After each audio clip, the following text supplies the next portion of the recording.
దేవుడు ప్రేమించి ఏం చేశాడమ్మా? ఏం చేశాడు?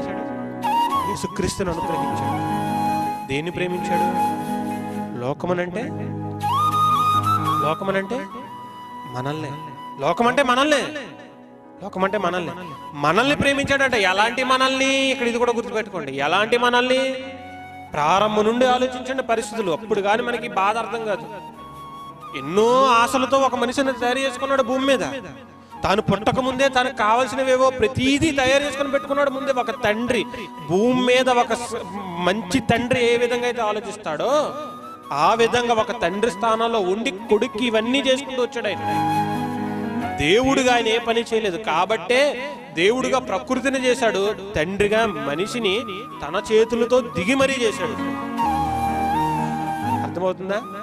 ప్రకృతి దగ్గరికి వచ్చేసరికి దేవుడు, మన దగ్గరికి వచ్చేసరికి ఆయన ఎవరా? బంధం ఉంది, రిలేషన్ ఉంది, ప్రేమ ఉంది. ప్రేమ బంధం ఏర్పడుతుంది అక్కడ మనిషికి దేవుడికి. ఈ ప్రేమ బంధంతో ఆయన ఒక మనిషిని ఈ లోకానికి పంపించుకుంటే ఆదికాండం ప్రారంభ అధ్యాయంలోనే ఆయన అనుకున్న ఆలోచనలన్నీ ఏమైపోయి పాడైపోయి. దేవుడు లోకాన్ని ప్రేమించాడు అని మనం చదువుకుంటున్నాం. ఏ లోకాన్ని ప్రేమించాడు? తిరుగుబాటు చేసిన లోకాన్ని ప్రేమించాడు. వద్దనుకున్న లోకాన్ని ప్రేమించాడు. అవసరం లేదనుకున్న లోకాన్ని ప్రేమించాడు. ఆయన ఆధారం లేకుండా బ్రతుకుతామని దేవుడి మీదకి సవాళ్ళు ఇచ్చిన లోకాన్ని ప్రేమించాడు. ఆయన తక్కువ చేస్తున్న లోకాన్ని ప్రేమించాడు. అసలు ఆయన ఉనికి లేకపోయినా నా ఉనికి నేను సంపాదించుకోగలే స్థాయికి ఎదిగిన మనిషిని సైతం ఆయన ప్రేమించుకుంటూ వస్తున్నాడు. నువ్వు నేను తారతమ్యాలు లేవుగా ఆయనకి. ఈ లోకంలో పుట్టిన ప్రతి ఒక్కడికి రక్షణ ఆయన అనుగ్రహించాడు. ప్రతి ఒక్కడికి ఇస్తున్నాడు ఆ రక్షణ. ప్రతి ఒక్కడు ఆ రక్షణ పొందుకోవాలని ఆయన అనుకుంటున్నాడు. దేవుడు మన కళ్ళ ముందు పెట్టిందని మనం తిరస్కరించుకుంటున్నాం. అది మన పొరపాటు, దేవుడిది కాదు.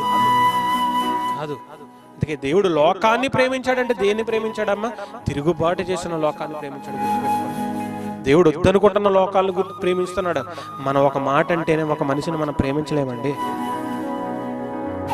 సాయంత్రం అంతా గొడవపడి పొద్దున్న వెళ్ళి ప్రేమగా పలకరించి చూడండి, అవుతాయా? అసలు మన వాళ్ళైనా, బయట వాళ్ళైనా, సంఘస్థులైనా, ఎవరైనా కూడా చిన్న మనస్పర్ధ వస్తే చాలు ముఖం చూడడానికి కూడా చల్లదు. మనకి ఇబ్బందులు పాలవుతూ ఉంటాం. మనం ఒకవేళ మనం బాగున్నా అవతల వాడు కూడా రిసీవ్ చేసుకునే స్థితి ఉండాలి. దేవుడు ఏంది? మనం ఎన్నిసార్లు చీకొడుతున్నా ఆయన ఏందండి అట్లా వస్తున్నాడు. ఆయన ఎలాగా రాలేకపోతున్నాడని చివరికి ఎవరిని పంపించాడు? కుమారుని పంపించాడు. ఏం చేద్దామని? మనల్ని రప్పించుకున్నాడు. అది దేవుడు లోకాన్ని ప్రేమించడం అండి.